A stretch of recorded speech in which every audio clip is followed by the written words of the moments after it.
Well, hello again. In this example, we are going to practice the generation of shear moment diagrams for beams. This is a multi-connected beam.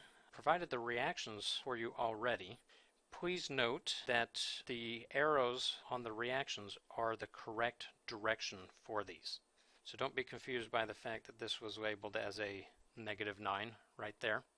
Alright, what we have provided here is we've provided a set of axes, an axis for shear, and we're going to generate that in units of kips, and an axis for moment, and we are going to use units of kip feet for that.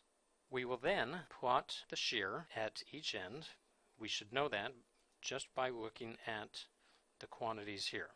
So remember that a shear is negative if it causes a counterclockwise rotation of a member. It's positive if it causes clockwise. So this shear is -9 kips. This end, it causes a counterclockwise rotation, so that is going to be noted as a -15 kips. Alright, let's go back to the far left end of the beam. Let's work from left to right, and we will identify points of the shear diagram as we move along. The change in shear from one location to another is equal to the area under the load diagram. So in segment AB there is no load, which means there is no change in shear. So I can come over here, plot this value of -9. But what we do encounter at point B is we do encounter a point load, that 24 kips, and that will cause a positive jump of 24 kips. So that takes us from -9 up to a +15. Then we go from point B to C. The load on the beam is 0, so there is no area under that load, so there's no change in shear. So it leaves us here at 15.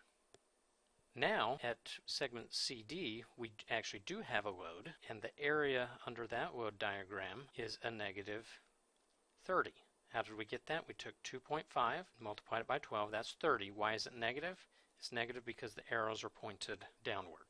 Okay, so the change in shear from point C to point D is a -30, which would bring me back down to a -15. And then, going from point D to point E, there is no load on that, so there's no change in shear. So that brings me back over and tells me that my shear is -15, which is what I already had there, which says that I've done the mathematics correctly. Things have closed out okay. Let's go back and connect the dots though. So from point A to B, it is constant, and the reason it's constant is because there was no load. From points B to C, it's constant. Once again, there was no distributed load there. Just go ahead and shade those in as we're going.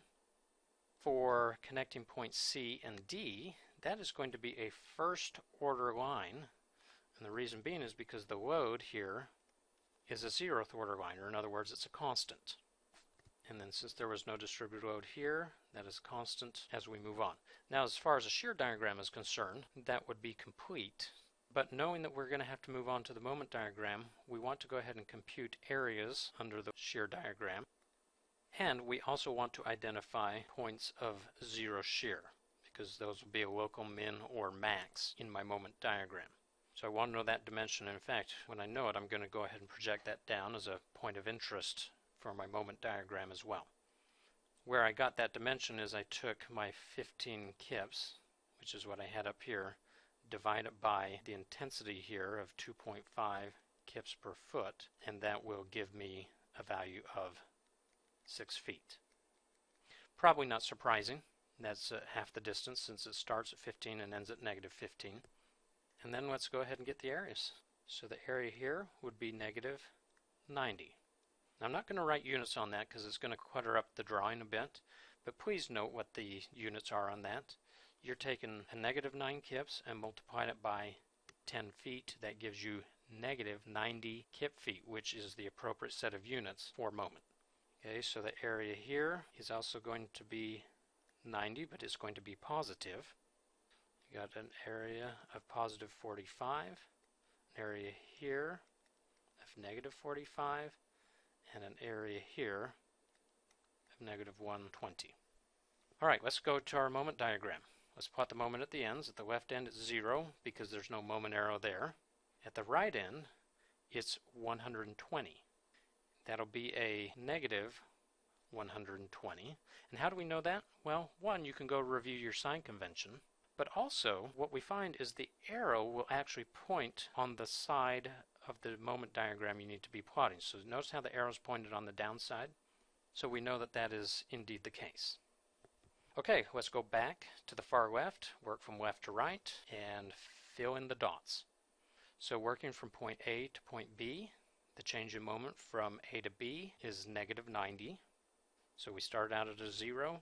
That will take us down to negative 90 here. Then going from point B to C, there's a positive 90. That would actually bring me back up to 0. Then from C to the middle of the span, CD, will take me up to a positive 45. And then, as I go from there to point D, it takes me down negative 45, which brings me down to 0.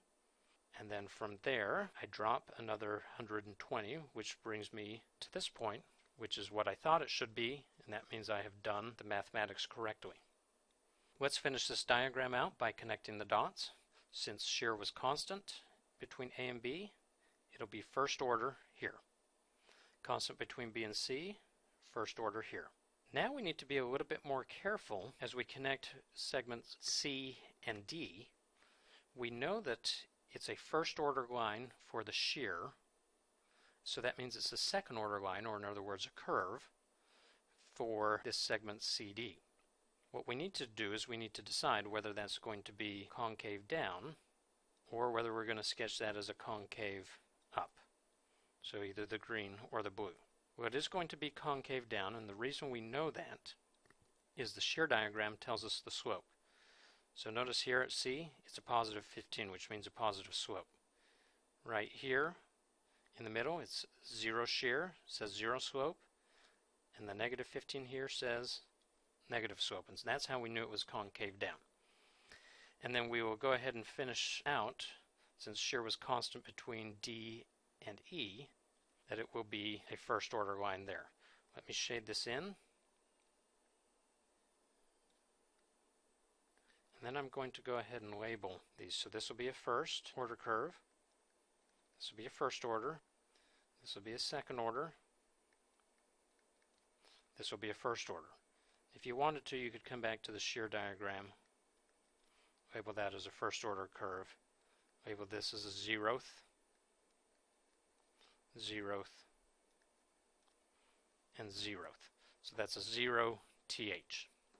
And that concludes our example. Remember, it is always a beautiful day to study structures.